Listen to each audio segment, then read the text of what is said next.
You're listening to the Effective Statistician podcast, the weekly podcast with Alexander Schacht and Benjamin Pieske, designed to help you reach your potential, lead great science, and serve patients without becoming overwhelmed by work. Today, I'm talking again to Mouna and Kaspar in this second part of the episode.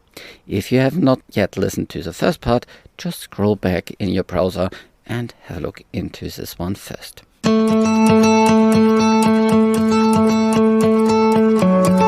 I'm producing this podcast in association with PSI, a community dedicated to leading and promoting the use of statistics within the healthcare industry for the benefit of patients. Join PSI today to further develop your statistical capabilities with access to the video-on-demand content library, free registration to all PSI webinars, and much, much more. Head over to psiweb.org to learn more about all the PSI activities and become a PSI member today.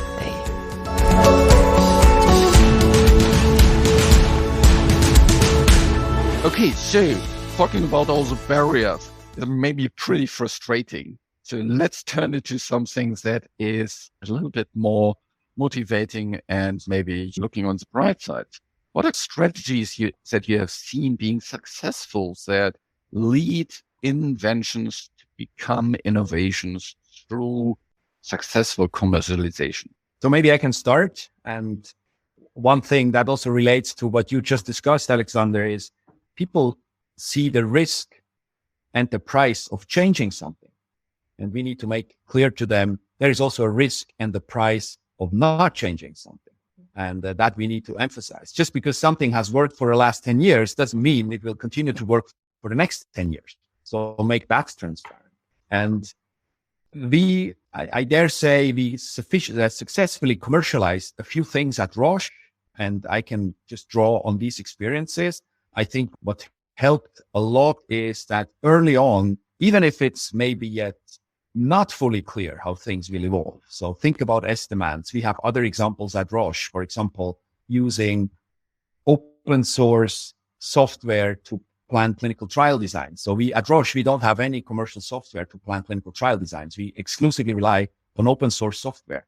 So when I should mention an example for estimates, for example, we started to collect examples where teams tried to implement that even before the draft addendum was issued, I believe, or just after that, where we all knew this is not perfect yet, but we just collected all these examples and learned as an organization. And we did, this is not the last call yet, but then you successfully, or you continuously build on what you already have. So this is one thing. Involve the organization early on, share that even as the methods group, you don't have the perfect solution yet, but we learn together. We are curious how things maybe evolve. So that's one thing. So when we talk about replacing commercial software with open source software, you then use some R packages, you write markdown files for the statisticians because they are under pressure in their projects. As you mentioned before, they're overwhelmed. Make sure the resources are available, train people, and admit that you don't have the perfect solution yet. Case studies are very important, of course. Once you have a successful estimate implementation where a health authority was quite excited about what you propose, make sure you share that, and not just within the statistics function, but also with partner functions. And there is a gap, I perceive. And now with this advent of statistical engineering, that gap is closing, where we have people who have an understanding of the statistical method, but they also have maybe a dedicated training in software development, in how you do things. And at Roche, we heavily invest in that, and we see great benefits from that. So that once you publish the invention, you already have high quality, even validated software that goes with it. So people, when they read the paper, they don't need to wonder, how can I implement this? They can just go to GitHub, go to Tron, and have high quality software already available. What I experience can be useful is try to leverage external, ideally regulatory positions. If regulators are excited about something, and if they, for estimates, for example, there are papers out there from regulators where they talk positively about it. So make sure you spread that within the organization. Make sure that when people push back and say, is FDA on board with this? You have something ready that you can say, yes, they are. And here's a paper where they publicly mentioned that, or make sure you collect these quotes in webinars, at conferences where they talk about something enthusiastically. Because very often, I don't know what the right kind of translation or literal translation is to English, but in German we have this saying, the prophet in his own land doesn't count anything. And sometimes this is really what you experience, but then try to bring in external voices that leverage what you are saying anyway. Yeah. So these are some ways that have turned out to be successful in overcoming some of these hurdles. Awesome. That is nearly exactly the playbook according to Jordan Cotter, or large parts of it. And I think, Kaspar, we talked about the book, Our Iceberg is Melting, which I can highly recommend. Great book about change management and also very entertaining. And it only takes you 90 minutes to read it. Mouna, what are your experience from the Novartis side? I think the aspects that Kaspar has discussed are pretty comprehensive, and I would agree to all of them. I think we have similar experiences at Novartis, I would say.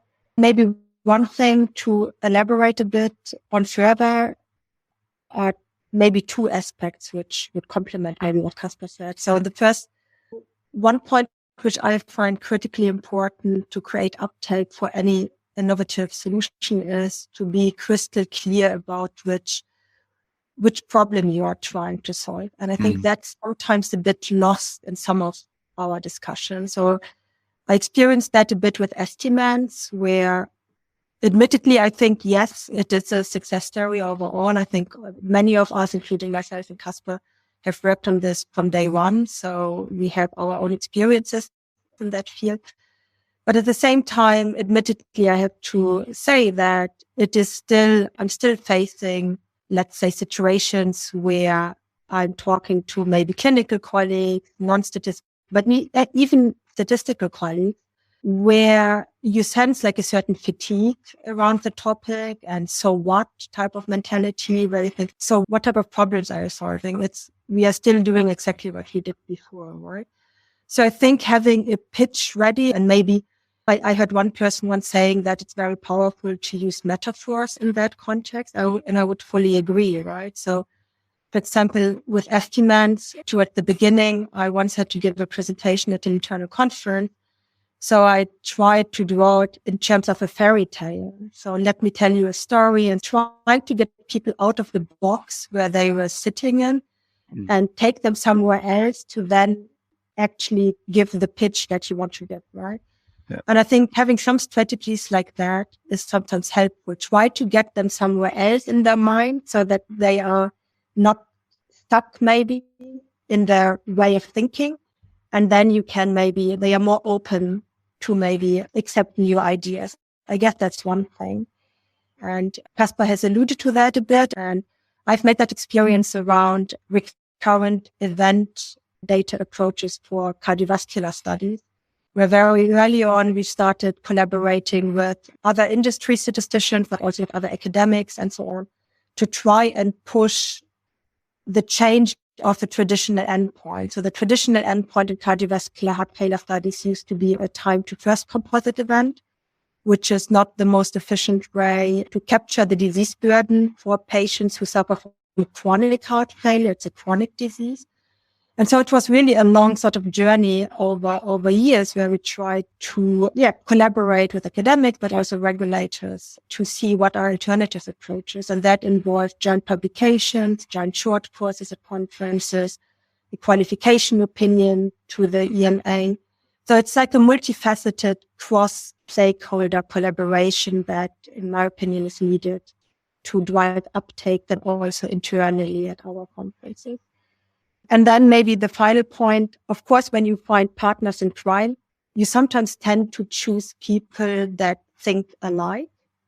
But when you really want to create uptake, so really to have diverse opinion, but then not only to bring them into the team, but also to include them in the team. I sometimes feel we focus more on diversity than inclusion. But I think, so for these teams to drive uptake of innovation, it would be important to have diversity, but then also to really be inclusive of critical voices early on. Awesome. Yeah, I think one kind of theme that goes through all these different things is communication. Yeah. Communication again and again. communication about driving awareness, making it easy, creating case studies, the internal web portal, using all kind of different channels for the communication, communicating within the organization, communicating outside the organization. It's an endless stream of communication. And very often people completely underestimate how much time and effort that takes. Yeah. I've seen it again and again where people say, well, you've talked about this 5, 6, 7 times already. Yeah. These are big organizations. Yeah. To get everybody to understand, have at least heard once about it. Yeah. You need to have lots of communication. Yeah. Think about, yeah, go ahead. Yeah, sorry. So yeah, it's a marathon. And yeah, you might need to give the same talk 10 or 20 times and do different audiences, keep updating it. Yeah, that generates some frustration because we are by nature, we're curious and we're impatient.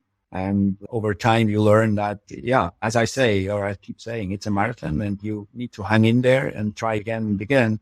And if you have a few success stories in the past, that gives you the confidence that if you just hang in there, that you will change things at some point. But yeah, it's tough. That brings us to the next point. There's one skill set that you need to come up with great inventions. There's another skill set and maybe a different kind of type of people that don't get frustrated so easily with doing the same talk again and again that is needed for the commercialization part. If you think about these two types of skill sets, what do you think about the skill set that is needed to drive commercialization? We talked about communication, right? I think that's the key part, of course. I think it also takes someone who is not shy to reach out and network with people, right? So I think it needs people who appreciate the value of networking and outreach.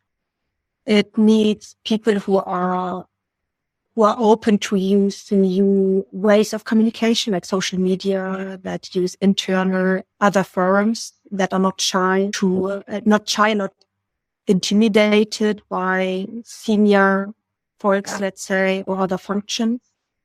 What else does it need? Yeah, to reiterate that, I think you need to be maybe a bit more proactive compared to the invention piece. You need to go out there. And for invention, I think collaboration often primarily happens among statisticians. Maybe statisticians in other companies, with regulators, with academics. This is your breed. These are the folks you know, and these are the folks who think alike, maybe often. I think for the commercialization piece, collaboration is needed outside of your community, if you want. And these are people who think differently, who have different backgrounds, who you need to talk to differently. And I experience that sometimes for statisticians, that is a little bit out of our comfort zone. But I think this is absolutely needed if you want to successfully commercialize. May I just jump in there for a second? Sure. Because I think for the invention piece already, I think you need these other functions also. If you want to make it customer-centric, let's say. So I think that, at least from my experience, that's a bit the danger, right? That the invention piece is created only within, let's say, the area of our area of expertise as a quantitative scientist, people that we have the same terminology, the same language. And we talk about it and we start the invention and then we think about the commercialization. But then there's already a challenge there to have that bridge. While if we were to include these other functions and the customers, let's say, and if the customers are regulators, clinicians, I don't know, I think they should be in there early. Fair enough. And also we have the ambition to invent things that help drug development. And to get that inspiration, the interaction with other functions already during the invention piece is crucial. I would to Mouna with respect to that. Maybe a few more things, and we discussed this before. So this persistence thing, I think, is very important for commercialization. This is also important for invention, but I think it remains very important because for an invention, it's much easier to say when it's done. You've written the paper, you've developed the method, you have shown it's better than what we do today. The commercialization piece, like we now experience with estimates, might be an endless story. This is fully embraced by the general enterprise of drug development may take another 10 years or so. for safety, this is the same. I keep saying, if we change something here until I retire, then I'm more than happy. And I still have a few years to go. I think this persistence piece is very important. One thing that I feel is underappreciated but helps a lot is what I would call some degree of teamwork. Because if you invent something, your name's on the paper. If you start commercializing something, then you bring it to other functions. They may walk away and be their own advocates, and your name is not there anymore. And you need to be absolutely fine and happy with this. And this is very helpful, in my opinion. And sometimes I think organizations should incentivize this more. Maybe you generate some impact and your name is not directly tied to it anymore. But then you have your end of year appraisal and people ask, oh, where is your impact? I think you need to have a comprehensive view on that. Yep. And that helps commercialization a lot. And for me, for example, a good example for that is open source software. And this has really picked up over the last few years that in pharma industry, even our whole reporting pipeline is now built in R, and a priori, this is all open source so that you generate an ecosystem of companies with regulators that then help develop this further. And to have this mindset, not, oh, I invented this, I sit on this, I keep it within my own company. At some point, I even want to make money with it. This is not our core business. Our core business is developing molecules. Everything else are tools. And I'm very supportive of sharing, of making things open source. That goes hand in hand with collaboration. So this, I think, is also crucial mindset piece that helps to be a good commercializer, if you want. And I think that's a very important point of the last example, right? Because I think by doing so, you are increasing the acceptability of those approaches implemented in that software, right? Because the more people, the easier you make it for them to be used, the more people will use it, the more people will include it in their submissions, let's say. The regulators will need to wrap their head around those things. So I think it also serves, let's say, your own purposes, right? You're driving advocacy for something externally. Yeah. There's maybe one thing that I would like to add. So when we think about communication, we often think about doing a presentation, sending emails, putting things on the web portal, or putting something on social media. And that is one part of it, where it's one-to-many communication.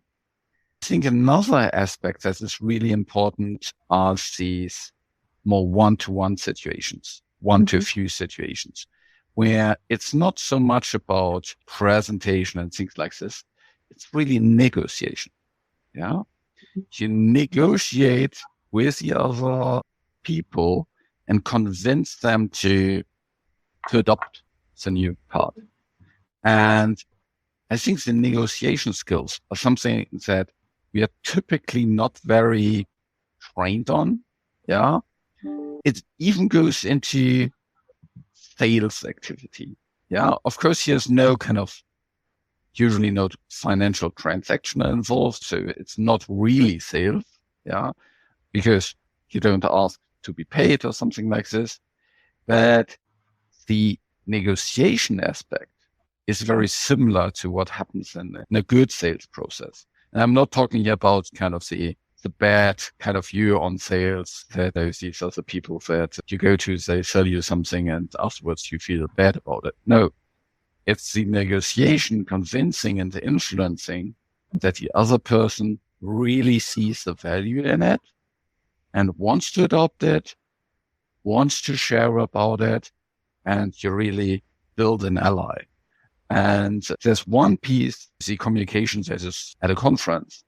It's yet another piece where you have these negotiation topics. Yeah.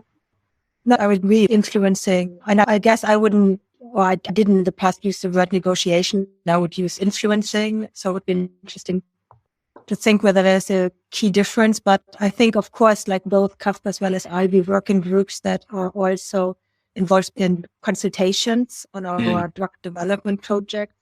And of course, that's a key aspect of it, right? So it is about consulting. So first of all, of course, listening, understanding the problem, and then trying to support and help. And that often then also requires influencing the team to a certain direction. I think it's important to then still always keep in mind that the complex or innovative solution is not always the better one, let's say, right? So sometimes being pragmatic and finding a compromise is useful. But I guess that's also underlying paradigms of negotiation discussion. Yeah. And I like what you mentioned both. I like this kind of convincing, influencing, inspiring piece a lot. And Alexander, I think we need to be careful in order not to sell too much, because if you try to sell something, people can decide not to buy it. And I think it's more, it really, and you mentioned that it works through one-to-one conversations, or maybe also targeting small groups, try to influence them, convince them, and even inspire them that if they use this new thing, their project will look better, they will make better decisions, all these kind of things. Yeah. And I think sometimes it takes small steps, right? So one strategy that we found useful is you may not want to shoot for the main analysis, let's say, in a project with something new, right? And so you start building up experience, people get more confident, you keep communicating around it. So it takes time, it takes small steps sometimes, it takes resilience. I think some of these points we have already discussed.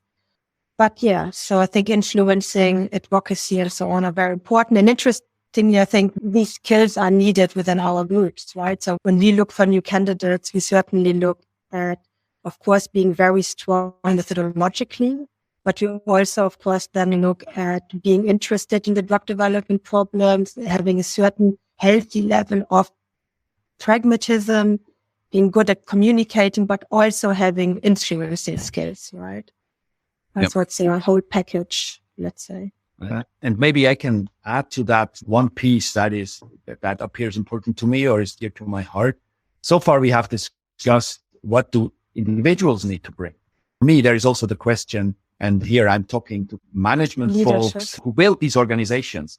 How can you build an organization that is innovative, so that kind of has the invention and commercialization piece? Another thing I find very important is if you have statisticians who are very efficient, who have their projects in order, don't just give them more of the same.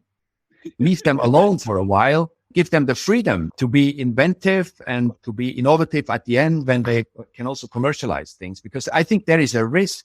And at some point, this is also a question of fairness, because if you are efficient in your work, why should you get more of the same and then do more stuff than other people? At some point, I think make sure you keep the freedom, a certain portion of freedom for people. In your work. So I think this is something that's really hard. And I see this at the risk of often not being done. I think very often people tend to ask immediately, if you try to inspire them and say, oh, here is a topic, maybe that it will be big in the future, maybe not, we don't know yet. Then you often get the question back, so what's in it for me? We don't know yet.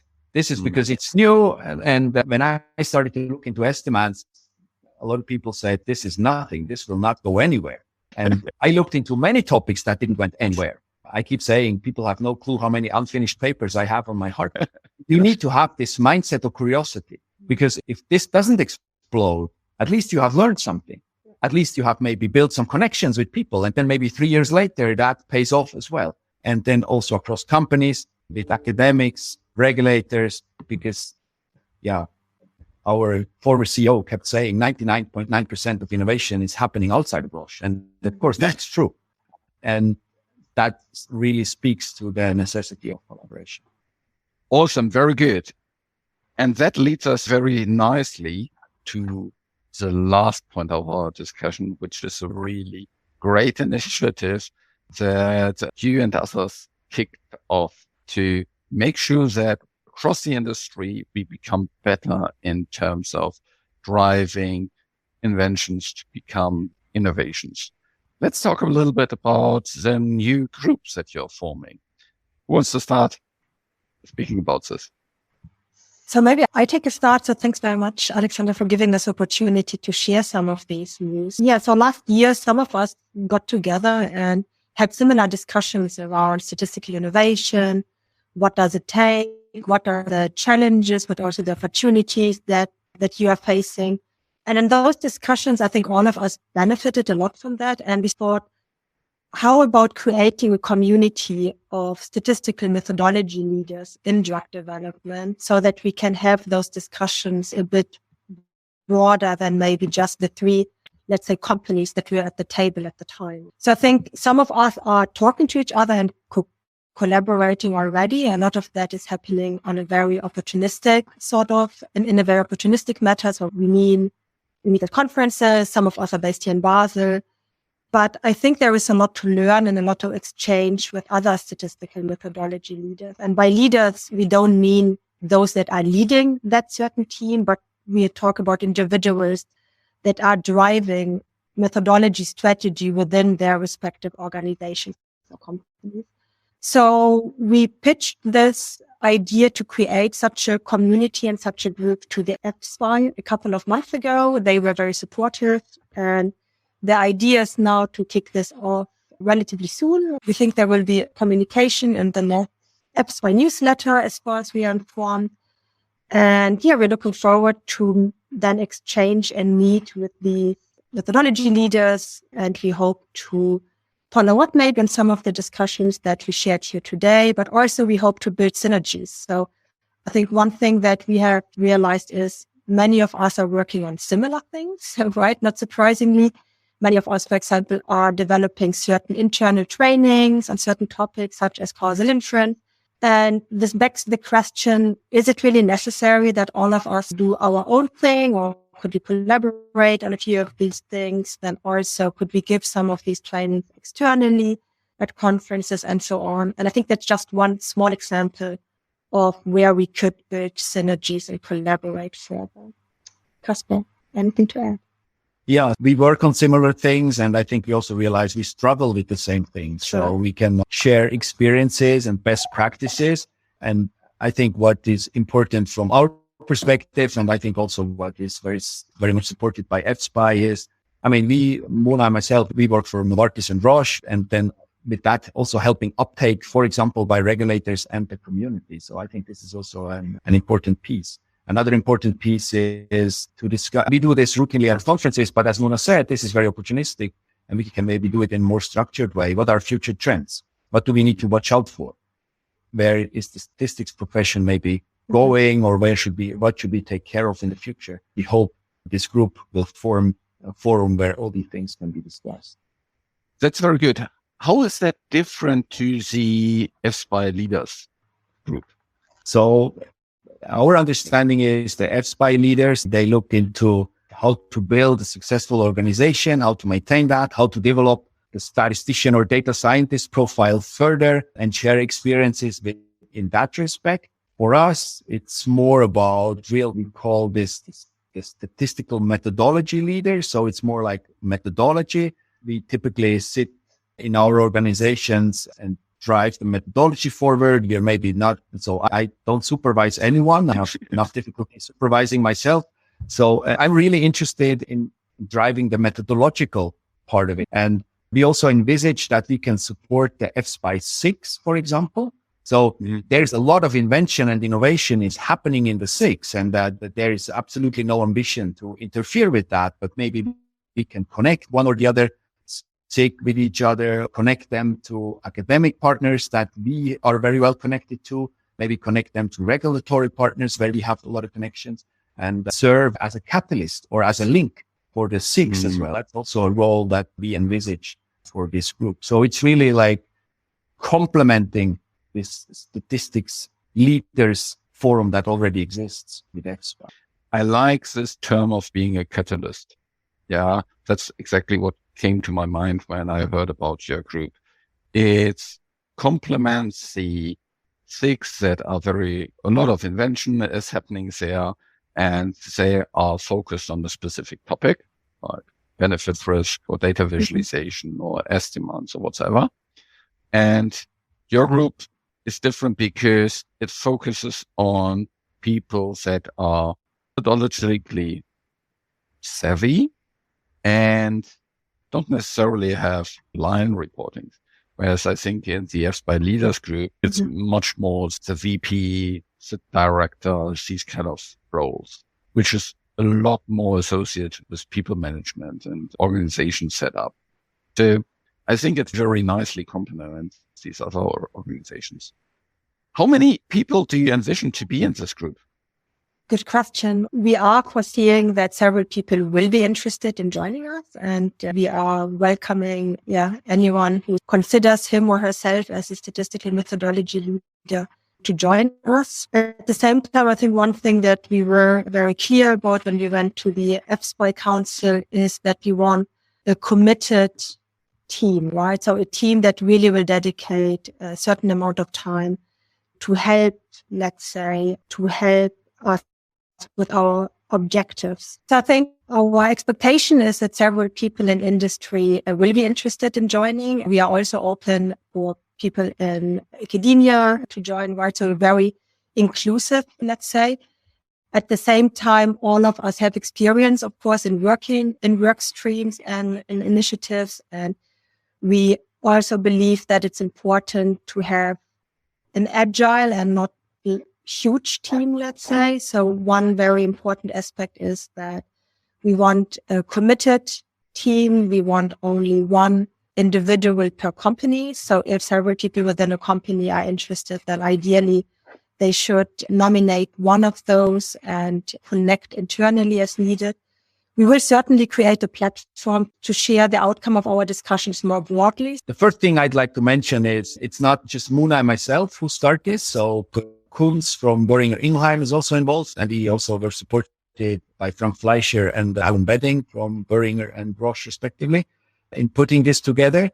And we envisage that hopefully people in many companies will be interested. Mm-hmm. However, there is a trade-off between having lots of people and remain functional. I've been involved in cross-industry working groups quite a few times in the past, and I have seen that striking this trade-off is not so easy. So we envisage that per company, we have one member. So if you ask how many members do we expect, it will be likely very proportional to the number of companies who are interested. Yeah. But then we also envisage that we can build like subgroups who take care of certain aspects.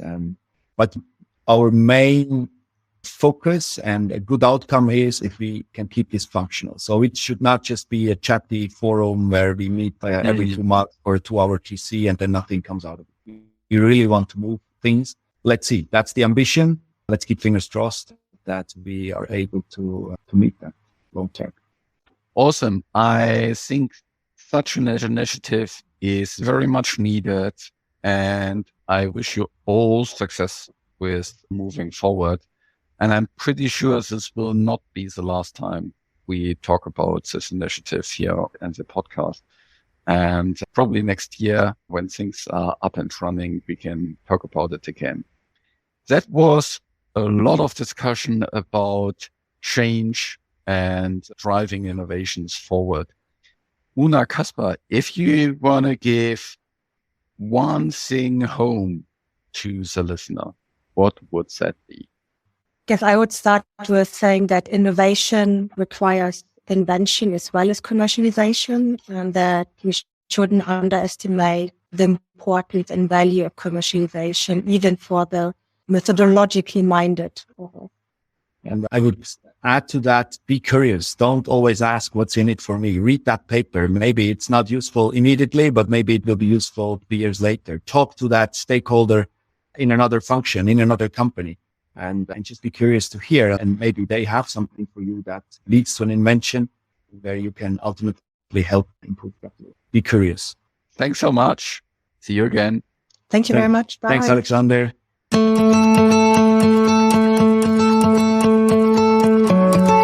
So now we talked all things leadership. The Effective Statistician Leadership Program is a program that you can sign into with your company. You yourself, your team members, your colleagues, even your supervisors can probably all benefit from it. We have hundreds of other statisticians across many different companies, small and big, that have gone through this. And I'm sure you will benefit from this as well.